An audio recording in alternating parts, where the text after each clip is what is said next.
Hey everyone, welcome back to the channel. Today we're going to be doing another character spotlight. This one will be shorter than the last one. Naturally, the main character, Seth, was going to be a longer video. But from here on, I'm going to try my best to make them a bit more bite-sized. As much as I can, anyway. Again, if you've been following along with these spotlights through my newsletter or on my blog, you know who's coming up next. And well, let's just get right into it. This is the character, the demon, the sorcerer, Melphis.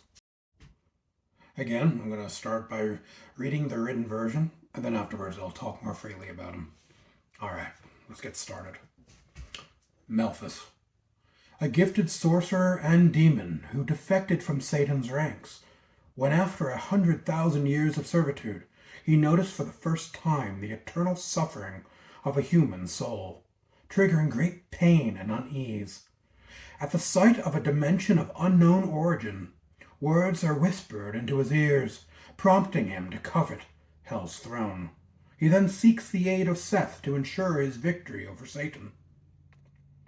But something isn't quite right with him, as memories from a past life are revealed to have been depressed and hidden from him by forces beyond his understanding.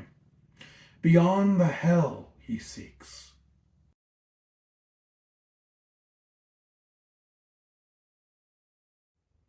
Okay, Melphis. As I said before, I wanted to try to make these videos a little bit snappier, get through them quicker, make it more bite-sized, and thankfully, Melphis is a great character to do that with, as it's clear from what I just read. He's a character of a lot of great and deep mystery.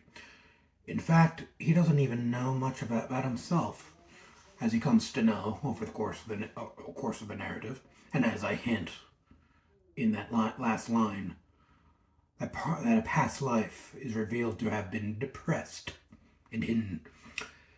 That is also a hint towards him being the depression representative. Just like Seth is the rep for bipolar disorder. That is a common theme that a lot of these characters in this book, in Monsters Among Us, follows. More often than not, they are there to represent a certain neurodivergence. And, well, Melphis, he's the first companion to Seth, the first member of his newfound family. However, at first, Melphis is a bit brash. He's a little bit cruel in his demands. He's prone to even verbal abuses towards Seth in the beginning. And along with him being the depression representative, Melphis's character was collectively inspired by, well, a lot of the people I grew up around who were, let's say, less than helpful regarding what I deal with, what Seth deals with. They weren't the most empathetic bunch. They were the type to say, suck it up and get over it. Which anybody with depression, anxiety, bipolar, what have you, would all agree that is not all that easy to do, to just get over it. So, but despite that, and don't worry, he's not going to be verbally abusive throughout the whole book. He does become more human as his mysterious side starts to unravel. But he is there to show that even through negative reinforcement, there are lessons to be learned. And Seth does learn quite a bit from Melphis. But aside from that, and aside from what I read from the written portion, there isn't too much to talk about Melphis.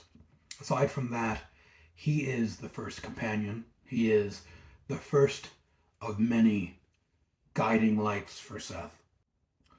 And while the name Melphis was simply a name I thought sounded like a demon sorcerer, doesn't have any hidden meaning, unlike Seth's name, which, as I said in the prior video, meant anointed one in Hebrew, as well as being a alternate spelling of Set, the Egyptian god of chaos, turmoil, and storms, thus giving Seth a lot of hidden meaning behind his name.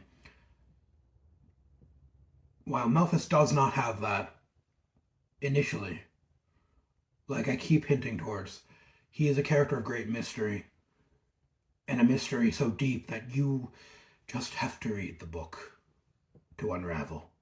In the beginning, he might seem two-dimensional, but that is simply his personality being flattened by the force depressing what is truly within him. Something that will, when he understands what that is, might cause him a bit of turmoil himself, which allows him to empathize better, not just with Seth, but with humanity as a whole. And I want you to keep in mind the quality of hidden meaning behind names going forward, because most of the characters in this book have been meticulously chosen. Their names have been meticulously chosen because of what they mean. And that stands as, and their names stand as a symbolism for what they stand for and what they represent as characters in the Monsters Among Us. But yes, let's wrap this up. That was Melphis, a gifted sorcerer and demon who defects from Satan and implores Seth to his side for his own gain, but a goal that will explode into unknown territory, as again implied with all the descriptions of the unknown dimension that may or may not be tied to his depressed personality. Okay, well, next month, we will be covering the next of Seth's companions and another guide, another teacher figure. But until then, pre-order The Monsters Among Us. There's a link in the description below. It's out September 9th, 2025. I hope you all look forward to it. Thank you.